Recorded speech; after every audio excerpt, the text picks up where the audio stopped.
Hi everyone, स्वागत आहे आपल्या मराठी यूट्यूब चॅनलवर. तर बघा, ते 16 मार्च 2026 या दिवशी तुमचा आहे इतिहासाचा पेपर. तर त्यासाठी काही प्रेझेंटेशन टिप्स आहेत ज्या तुम्ही बघून घ्या. जर तुमचे उत्तरं हे बरोबर असतील आणि जर प्रेझेंटेशन चांगलं असेल तर तुम्हाला 40पैकी 40 मार्क्स मिळवायला कोणीच रोखू शकत नाही. तर बघा, बाकीच्या गोष्टी मी आधीच सांगितलेल्या आहेत की पेज जे असेल तुमचं हे कसं तुम्ही आखायला पाहिजे. तर बघा, इथे पहिले सांगितलेलं आहे की इथं एक लाईन येईल. ठीक आहे, थोडा पेन डार्क करून. तर इथे एक लाईन येते, नंतर इथे एक लाईन पाहिजे, ही एक लाईन, नेक्स्ट इथे, आणि सब क्वेश्चनसाठी इथे एक लाईन असेल आणि इथे हा बॉक्स कंप्लीट करायचा. तर या प्रकारे तुम्ही तुमचा पेपर जो असेल तो प्रत्येक एका पेजवर असं टेम्पलेट असायला पाहिजे तुमचं. नंतर इथे बघा, काय करा, जर तुमचा पहिले आहे इतिहास सेक्शन, तर इतिहास तुम्ही इथे मोठ्या अक्षरात इतिहास असं लिहू शकता. ठीक आहे, इतिहास लिहा, इथून चालू करा. नंतर बाकी गोष्टी सांगितलेल्याच आहे. इथून काय होईल, तुमचा क्वेश्चन नंबर 1, प्रश्न क्रमांक 1 त्याचा अ सुरू होईल. याच्यात एक लक्षात ठेवा बांधनो, की जसं तुम्ही इथं सब क्वेश्चन लिहिला A1, तर याच्यात विधाने पूर्ण करा असं तुम्हाला क्वेश्चन असतो. तर तुम्ही हे विधान पूर्ण लिहायचं. जे रिकामी जागा असेल तिला व्यवस्थित इथं लिहायचं, तिला अंडरलाईन करायची, आणि त्यानंतर मग पुढे कंटिन्यू सेंटेन्स लिहून सेंटेन्स पूर्ण करायचं. दुसरी रिकामी जागा इथे पण व्यवस्थित जे लिहिलेलं आहे त्याला अंडरलाईन करा या प्रकारे. ठीक आहे, जेणेकरून समजायला पाहिजे हे तुमचं उत्तर आहे. तर हा क्वेश्चन कंप्लीट झाल्यानंतर इथे एक लाईन ड्रॉ करा, म्हणजे इथे तुमचा अ संपलेला आहे. नंतर अ संपल्यानंतर तुम्ही चालू करणार क्वेश्चन नंबर 1 त्याचा ब. तर हा चुकीच्या जोड्या लिहायला लावलेल्या आहेत बाळांनो. क्वेश्चन व्यवस्थित वाचा, चुकीच्या जोड्या लिहायला लावलेल्या आहेत. तर बघा, ज्या चुकीच्या जोड्या असतील ना त्या जशाच तशा लिहा, त्यांना करेक्शन करण्याचा प्रयत्न करू नका. तर पहिली जोडी होती, पहिल्या ह्याच्यात 4 जोड्या दिलेल्या असतात, त्याच्यातून पहिली जोडी चुकीची होती ती लिहिली व्यवस्थित डॅश करून. दुसरी जोडी चुकीची, तिसरी जोडी चुकीची, अशा 3 जोड्या लिहिल्या व्यवस्थित. एवढं करून झाल्यानंतर यांना दुरुस्ती करायच्या नाही आहेत, तुम्हाला बरोबर नाही करायच्या आहेत, जशा आहेत तसेच लिहून द्या. त्यानंतर हा प्रश्न पहिला हा तुमचा कंप्लीट होईल. तर याला 3 मार्क्स असतील आणि याला 3 मार्क्स राहतील. तर असे तुमचे 6 मार्क्सचा पेपर एक 2-4 मिनिटात कंप्लीट होईल. नंतर प्रश्न क्रमांक दुसरा त्याच्यातला अ आहे. ठीक आहे, त्याच्यातला अ, भारतातील ग्रंथालय शहर आहे. तर याच्यात ही ॲक्टिव्हिटी दिलेली आहे. तर ॲक्टिव्हिटी करताना व्यवस्थित बघा, हे जे लाईन्स तुम्ही ड्रॉ केलेल्या आहेत या व्यवस्थित ड्रॉ करा, ॲरो वगैरे व्यवस्थित द्या, म्हणजे दिसायला व्यवस्थित दिसायला पाहिजे. त्यानंतर जो बॉक्स असेल तुमचा तो प्रॉपर व्यवस्थित दिसायला पाहिजे या प्रकारे. हे सर्व करून झाल्यानंतर जे उत्तरे असतील तुमचे ते उत्तर व्यवस्थित लिहा, ॲक्टिव्हिटी व्यवस्थित ड्रॉ करून. तर इथून उत्तरं चालू होतील. ठीक आहे, तर इकडे शहरे आहेत आणि इकडं ग्रंथालयाचे नाव आहेत. तर इकडे नाव आणि इकडं शहरं येऊन गेले. व्यवस्थित ॲरो वगैरे द्या आणि एकाखाली एक व्यवस्थित लिहा. त्यानंतर ही ॲक्टिव्हिटी कंप्लीट झाल्यानंतर ही दुसरी ॲक्टिव्हिटी आहे बघा, व्यवस्थित बॉक्स केलेले आहेत पूर्ण ॲक्टिव्हिटीला. बॉक्स करून झाल्यानंतर व्यवस्थित ॲरो दिलेले आहेत आणि ॲक्टिव्हिटी कंप्लीट केली.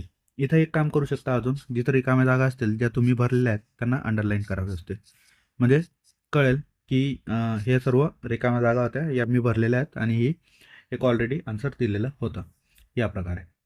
तर हे झालं. त्यानंतर प्रश्न क्रमांक 2 त्याच्यातला ब. आता इथं काय केलं बाळांनो, इथे ही जी जागा आहे ना ही सोडून द्यायची, इथंच कंटिन्यू करू नका. तर प्रश्न क्रमांक 2 ब हा दुसऱ्या पेजवर चालू करा.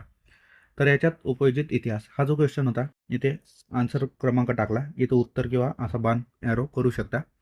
त्यानंतर इथे लिहिताना जर 2 मार्क्सचा क्वेश्चन असेल तर 4 पॉईंट्स लिहा, आणि 3 मार्क्सचा क्वेश्चन असेल तर त्याच्यासाठी 6 पॉईंट्स लिहा. लिहिणं गरजेचं आहे.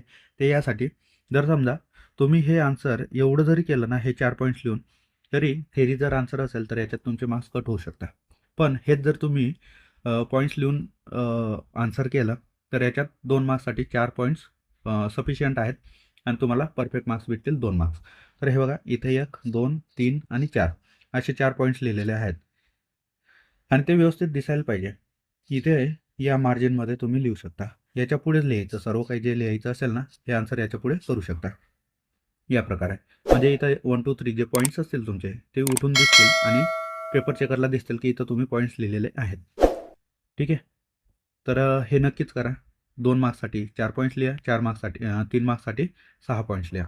नंतर दुसरं इथे कंटिन्यू नाही केलं, इथं बसणार बी नव्हतं ते पूर्ण, तर आपण दुसऱ्याच पेजवर जाऊ डायरेक्ट आणि दुसऱ्या पेजवर ते कंटिन्यू पूर्ण करू. तर हे दुसरं त्याच्यात बघा 1, 2, 3 आणि 4 4 पॉईंट्स लिहिलेले आहेत. फक्त एक करा की ही अशी मार्जिन असू द्या आणि याच्यापुढे हे आन्सर लिहत चला. ठीक आहे. तर व्यवस्थित दिसेल. तर हे होतं काही गोष्टी पेपर प्रेझेंटेशन वगैरे इथपर्यंत आलो. त्यानंतर बघू क्वेश्चन नंबर 3.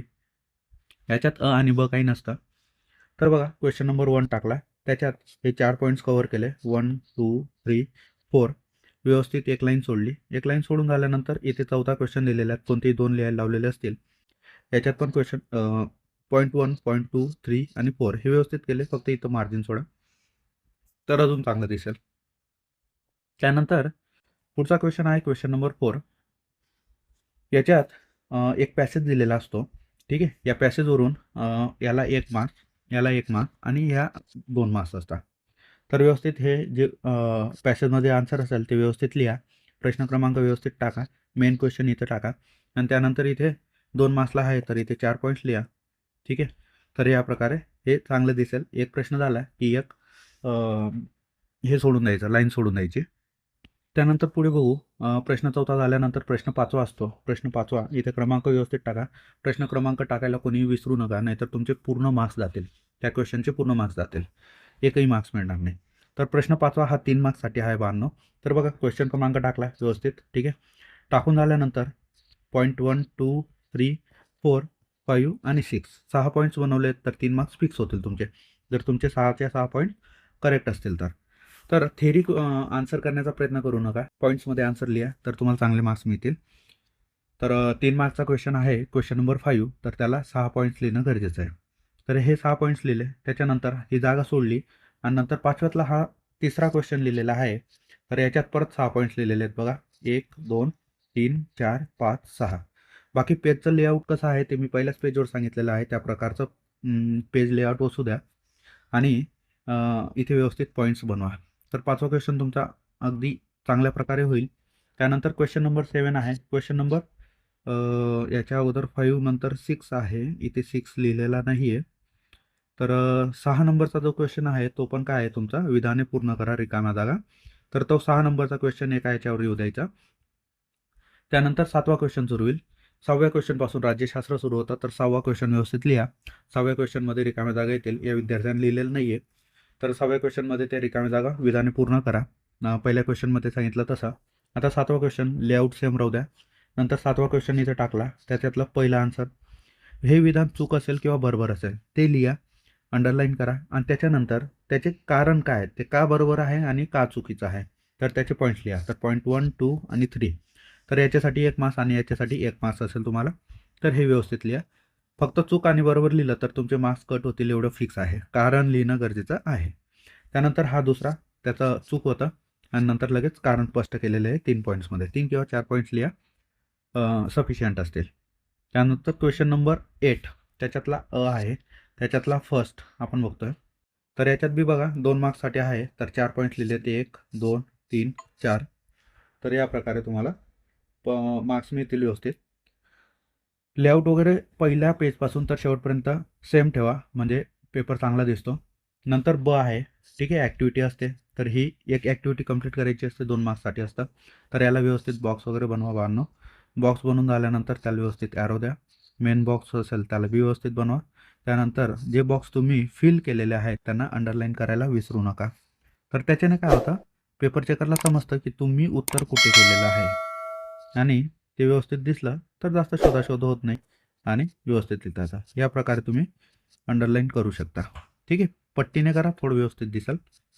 तर हा तुमचा 8वा क्वेश्चन असेल ज्याच्यात एक ॲक्टिव्हिटी कंप्लीट करायची आहे.